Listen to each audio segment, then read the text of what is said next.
नभस्पृशं दीप्तमनेकवर्णं व्याप्ताननं दीप्तविशालनेत्रं दृष्ट्वा हि त्वां प्रगतितान्तरात्मा धृतिं न विन्दामि समं च विष्णु। हे विष्णु,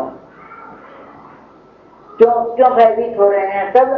क्योंकि आकाश को स्पर्श कर रखा आपका शरीर, ऐसा दीप्यमान इतना प्रकाशमान शरीर और आकाश को स्पर्श कर रखा है, और वर्ण एक रंग नहीं है, अनेक वर्ण। मुख फैला हुआ, ऐसा फैलाया हुआ मुख, और विशाल नेत्र, उनमें से भी प्रकाश निकल रहा है।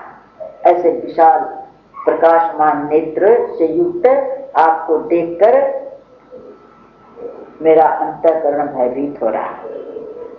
तो ऐसे भयभीत अंतःकरण वाला मैं धैर्य मेरा छूटा जा रहा और मेरे को शांति नहीं मिल रही है, घबरा रहा। दंष्ट्रा करालाने चते मुखाने दृष्ट्वैव कालानल सन्निभाने दिशो न जाने न लभेत शर्मा प्रसीद देवेश जगत निवास। स्तुति शुरू हो रही है। इसको कितने लोग तो महात्मा लोग वो स्तुति करते हैं इन श्लोकों की। हे भगवान, दाढ़ों के कारण बड़ा मुख, विकराल मुख लग रहा था, बड़ी बड़ी दांत, बड़ी बड़ी जाड़ कहते हैं, उस जाड़ दाढ़ कहते हैं जाड़ों को।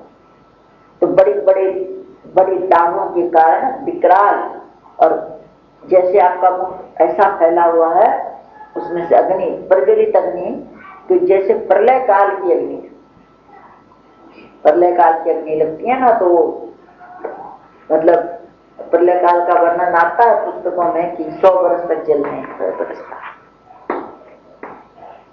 सब कुछ सूख जाता है, प्राणी मर जाते हैं, और नीचे से वो अग्नि के साथ सूर्य एकदम तपने लग जाता है, अपनी भयंकर गर्मी पैदा कर देता है। अब पृथ्वी जब बिल्कुल सूख जाती है, कुछ नहीं रह जाता, तो नीचे से जो शेष भगवान है उनके मुख से भी अग्नि प्रकट हो जाती है, तो सब कुछ भस्म हो जाता है। तो कहते हैं जब प्रलय काल की जो अग्नि होती है उसके समान आपका मुख प्रज्वलित हो रहा है। तो ऐसे आप, और एक मुख नहीं, एक मुख नहीं, हजारों मुख, और वो मुखों को देखकर मैं ये भी पता नहीं लगता है कि किधर पूरब है, किधर पश्चिम है, किधर दक्षिण है, उत्तर, कुछ पता नहीं लगता। दिशाओं को का भी ज्ञान नहीं है, मैं दिशाओं को भी नहीं जान पा रहा हूँ, और मेरे को सुख नहीं मिल रहा है, मैं सुख भी नहीं पा रहा हूँ। ये देवेश से जगत निवास, आप प्रसन्न होइए। अब और देख, अभी इतना ही क्या देखता। अभी अर्जुन को ये दिखा रहे हैं, अर्जुन सो कह रहा था ना कि मैं इनको मारूंगा तो ये पाप लगेगा, तो ये नरक में जाएंगे, तो ये हो जाएगा, वो जो मारने वाला बना था, तो भगवान कहते हैं देख तू मारने वाला है, तो मैं मारने वाला हूँ। अब ये रूप और देख रहे हैं कि दोनों सेनाओं के मुख में घुसे जा रहे भगवान।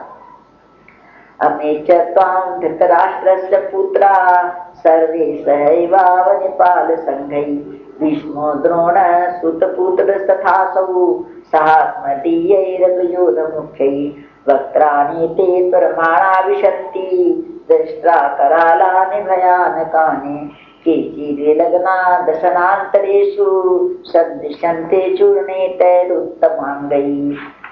भगवान का और अर्जुन कह रहे हैं मैं और भी ये देख रहा हूं मैं कि जितने सभी धृतराष्ट्र के पुत्र और भी जितने राजाओं के समुदाय आए हैं उनके सहित सब आपके मुख में प्रवेश करे जाते हैं।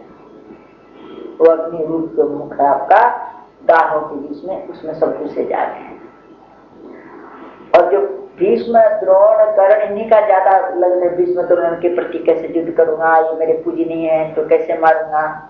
तो कह रहे हैं देख भीष्म पितामह, द्रोणाचार्य और वो कर्ण, और खाली ऐसा नहीं है कि इन्हीं के पक्ष के, हमारे पक्ष के भी जो प्रधान योद्धा हैं। अर्जुन कह रहा है कि इनके भीष्म को भी, द्रोणाचार्य को भी, और वो कर्ण और हमारे पक्ष के भी जितने प्रधान योद्धा हैं, सबके सहित सबके सब आपके दाढ़ों के कारण जो विकराल आपका मुख है उसमें बड़े वेग से दौड़ते हुए जा रहे हैं, वेग से दौड़े जा रहे हैं आपके मुखों में, और आपके मुख में जाके सब चूर्ण हो जाते हैं।